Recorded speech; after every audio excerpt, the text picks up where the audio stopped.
Hello everyone, good evening. How are you? I hope you are all well. In today's video, you are going to be discuss about first simple application in Android. In the last class, we have discussed about setup and basic project structure. Right? हम लोगों ने last class के अंदर Android का किस तरह से हम सेटअप कर सकते हैं, उनके बेसिक प्रोजेक्ट स्ट्रक्चर किस तरह बना सकते हैं, इसके बारे में हमने डिस्कस किया था। और इसमें हम नया चैप्टर स्टार्ट किए थे लेसन नंबर 2 का। आज के इस वीडियो के अंदर फर्स्ट सिंपल एप्लीकेशन को हम डेवलपमेंट करेंगे और हमें जो टूल्स की आवश्यकताएं हैं वो हमारे पास है या नहीं है, अवेलेबल हैं कि नहीं डेवलपमेंट करने के लिए, उसके बारे में हम डिस्कस करेंगे। राइट, आज का इस वीडियो में लास्ट होगा जो लेसन नंबर 2 का, इसके बाद हम थर्ड स्टार्ट करेंगे। अब की जो पॉइंट है वो कुछ खास नहीं है, ये आपके एग्जाम के अंदर बिल्कुल नथिंग के बराबर है, मतलब आएंगे भी और नहीं भी आ सकते हैं, बट ज़्यादा उम्मीद है नहीं आने की। जो आना था मैं उसको डिस्कस कर दिया हूँ, तो उसे आप अगर नहीं देखे हो तो पहले आप उसे देख लो, बट हमें जानने जरूरी है थोड़ी एक्स्ट्राऑर्डिनरी के लिए। तो चलिए स्टार्ट करते हैं। हम इस एंड्रॉयड एप्लीकेशन को बनाने के लिए, हम जिस एप्लीकेशन के बारे में बात कर रहे हैं वो हमारा एंड्रॉयड एप्लीकेशन है। इसका हमारा फर्स्ट प्रोग्रामिंग बोल सकते हैं, यह हमारा फर्स्ट सिंपल प्रोग्राम है या एप्लीकेशन डेवलपमेंट। सबसे पहले कि अगर हमें कोई भी Android SDK setup development kit का उपयोग करने हैं, ठीक है, तो उसको शुरू करने से पहले हमें कुछ एंड्रॉयड के डेवलपमेंट इन्वायरमेंट को ठीक से सेटअप करना होगा। इसके बाद हम स्टार्ट कर सकते हैं। जैसे कि सबसे पहले हमें क्रिएट अ न्यू प्रोजेक्ट, हमें एक नया प्रोजेक्ट बनाने पड़ेंगे। राइट द मैसेज ऑप्शनल, हमें उसमें एक मैसेज लिखने पड़ेंगे, ये आपका ऑप्शनल है, आप लिख भी सकते हो नहीं भी लिख सकते हो। अगर आप ये कमेंट की तरह लिखते हो तो गुड टू डू, आप इसमें काफ़ी अच्छा समझ पाओगे चीज़ों को। एंड देन थर्ड हमारा होगा रन द एंड्रॉयड एप्लीकेशन। इसके बाद फिर हम अपने एंड्रॉयड को चला सकते हैं। तो ये 3 रूल्स फॉलो करते हैं और तीनों रूल को फॉलो करने के बाद एंड्रॉयड प्रोजेक्ट को क्रिएट किया जा सकता है, जिसे हम सिंपल प्रोग्राम किस तरह से दिखता है वो हम नीचे देख पाएंगे। फर्स्ट ऑफ ऑल हमारा मेन एक्टिविटी फाइल होता है, जो कोड हमारा, जो भी एंड्रॉयड का कोड है वो हमने बता दिया ऑलरेडी आपको कि जावा के अंदर लिखा गया है। तो मेन एक्टिविटी कोड जो है एक Java file main activity dot जावा होता है। ठीक है, मतलब हम अपना जो एंड्रॉयड के कोड हैं उसको अगर हमें सेव करने हैं तो डॉट जावा के फाइल के नाम से सेव करेंगे। ठीक है, मेन एक्टिविटी डॉट जावा, क्योंकि हमारा जो एक्सटेंशन होता है जावा का वो डॉट जावा होता है, और ये हमारा एंड्रॉयड का एप्लीकेशन का फाइल कहलाता है। राइट, जो अंततः एक डेल्विक एग्जीक्यूटेबल में परिवर्तित हो जाता है और आवेदक अनुसार रन करती है। ठीक है, मतलब हम जैसा उसमें इंस्ट्रक्शन देते हैं उस हिसाब से वो रन करती है।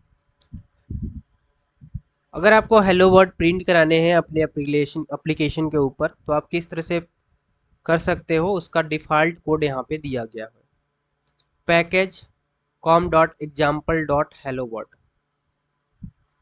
हमें सबसे पहले लिखना होता है इम्पोर्ट एंड्रॉयड, ठीक है, support dot b7 dot app.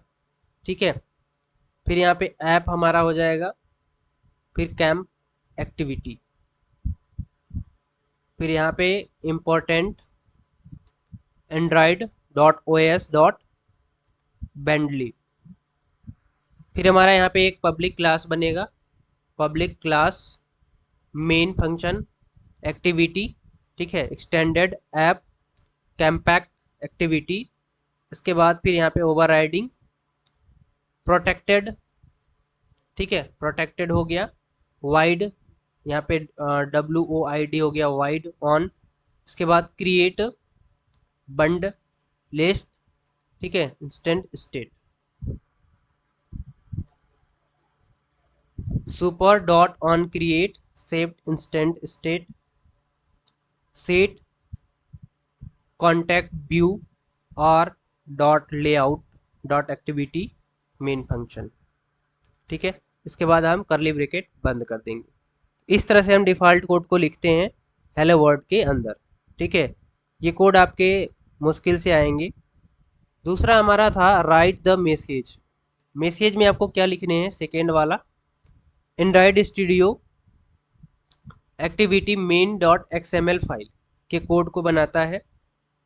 तो इसमें हम अपना जो ओपनिंग टैग होता है XML का वर्जन 1.0 को इम्प्लीमेंट करेंगे इन कोडिंग।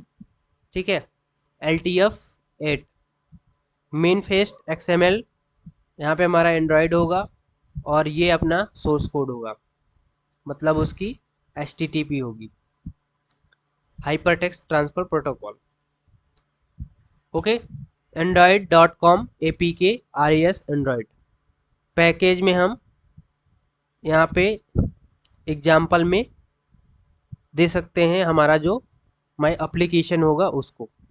ठीक है, इस तरह से आप मैसेज में लिख सकते हो।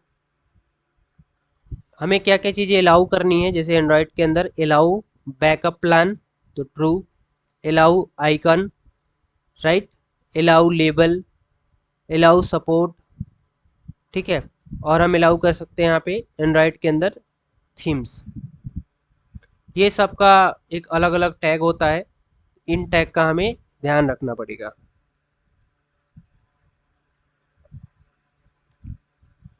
एक्टिविटी एंड्रॉयड नेम मेन, इसे हम मेन एक्टिविटी के अंदर इन्वॉल्व करेंगे। ठीक है, इंटेंट, फिर फिल्टर होगी, फिर हमारा यहाँ पे एक्शन एंड्रॉयड होम कैसे सेट करना है वो यहाँ पे करेंगे। कैटेगरी कैसी रहेगी, इसके बाद जहाँ से हम शुरू करते हैं वो सारी चीज़ें हम यहाँ पे एंड करते हैं। मतलब हमारा जो ओपनिंग टैग होता है हम क्लोजिंग टैग भी लगाते हैं, एक्टिविटी का, एप्लीकेशन का, मैनिफेस्ट का। ठीक है, अगला हमारा है एंड्रॉयड इमुलेटर। तो ये सारी चीज़ें समझने वाली है, ये कोई खास आपके एग्जाम के अंदर नहीं आएगा, बस हमें थोड़ी थोड़ी चीज़ें जानने ज़रूरी हैं, इसलिए मैं ये चीज़ें आपको बता दे रहा हूँ।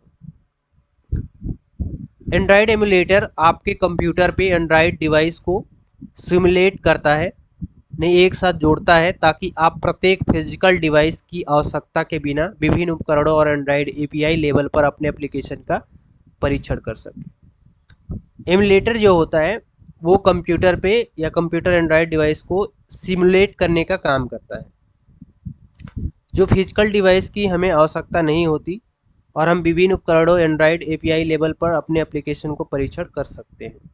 API लेवल के बारे में हमने बताए थे, ये हमारा एप्लीकेशन प्रोग्रामिंग इंटरफेस होता है।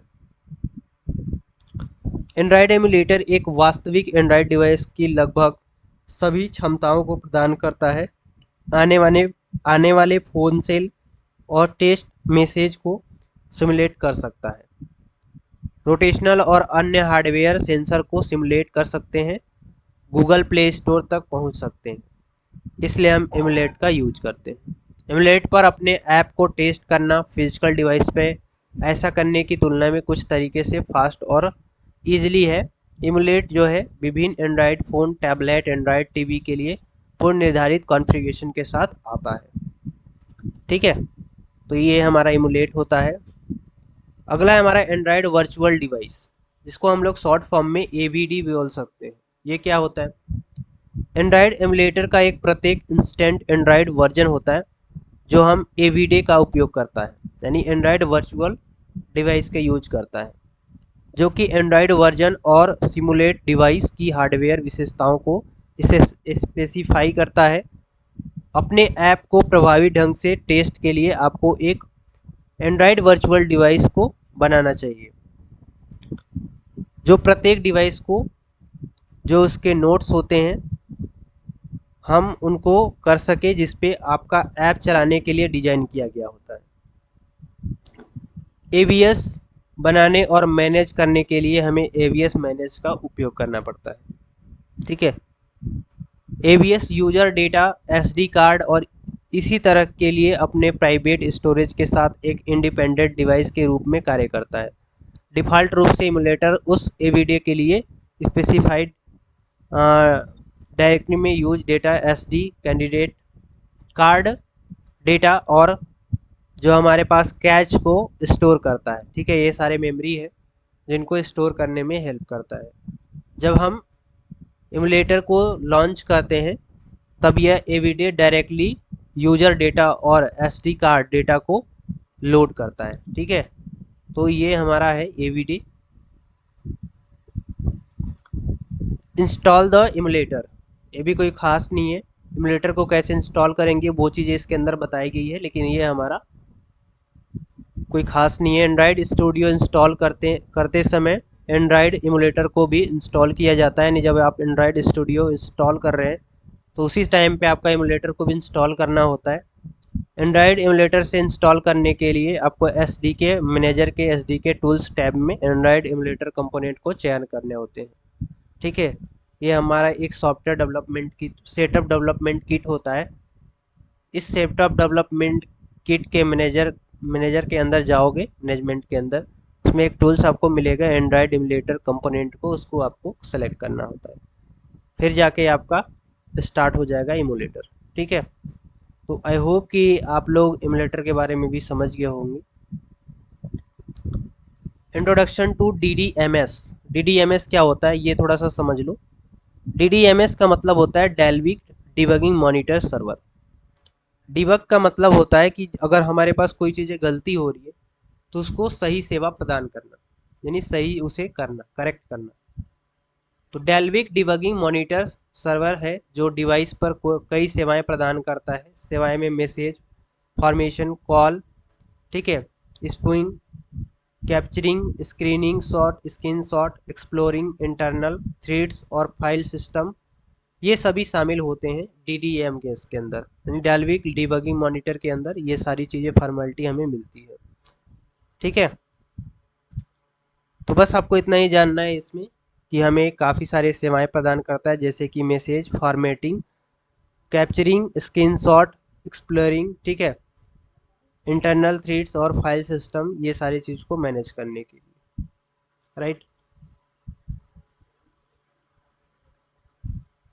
तो बस इस चैप्टर के अंदर इतना ही है ना। आई होप कि आप लोगों को सारी चीज़ें समझ में आ गई होगी। ये कोई ख़ास चीज़ें नहीं है, ये आपके एग्ज़ाम के अंदर भी आएंगे भी तो नहीं, तो ख़ास ये बताने की कोई ज़रूरत नहीं है, नीड नहीं है। अगर नीड होती तो मैं बता देता।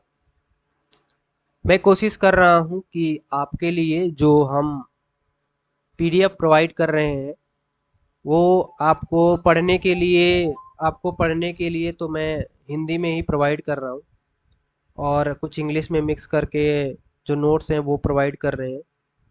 बट हम चाहते हैं कि ये जो सारी चीज़ें हैं ये आपको थोड़ा अच्छे इम्प्लीमेंट करके हम इसे प्रोवाइड करें, एंड आगे आने वाले टाइम में हम उसका काफ़ी अच्छा यूज कर सकें और लोगों तक चीज़ों को पहुंचा सकें जिससे उनको समझने में आसान हो।